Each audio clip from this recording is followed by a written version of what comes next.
Megastar শব্দটা কানে লাগে, আমি শাকিব খানকে মেগাস্টার হিসেবে মানি না ভাই রে ভাই। শাকিব খানকে মেগাস্টার বলায় আপত্তি করেছেন টিভি অভিনেতা জাহিদ হাসান। তিনি বলেন তাণ্ডব সিনেমাকে আলাদা করা হয়েছে শুধুমাত্র শাকিব খানের জন্য। তাকে শুধু শাকিব খান বলা হয় না, তাকে বলা হয় মেগাস্টার শাকিব খান, অন্যদিকে সবাইকে বলা হয় চিত্রনায়ক। এইটা আমি ঠিক বুঝি না, সে কোন ধরনের মেগা স্টার, তাকে কি জন্য মেগা স্টার বলা হয়, তাকেও কেন অভিনেতা বলা হয় না? মেগা স্টার বলার কি আছে? তার জন্য কতটুকু ভালো হচ্ছে কিংবা কতটুকু খারাপ হচ্ছে এটা আমি জানি না, তবে মেগা স্টার নামটা শুনলে আমার কান ঝালাপালা করে, আমি তাকে মেগা স্টার হিসাবে মানি না। আচ্ছা যাই হোক, এখন আসি আমার পয়েন্টে।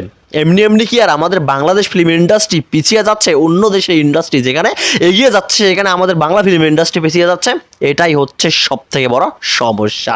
কেউ একটা সিনেমা হিট দিলেই পা যেন মাটিতেই পড়ে না।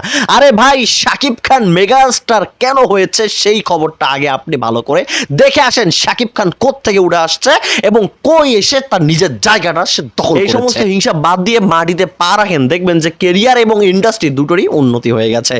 শাকিব খান মেগাস্টার এই নামটা ডিজার্ভ করে। সো শাকিব খানকে নিয়ে হিংসাত্মমূলক কথাবার্তা না বলে নিজের কেরিয়ারের দিকে ফোকাস করেন।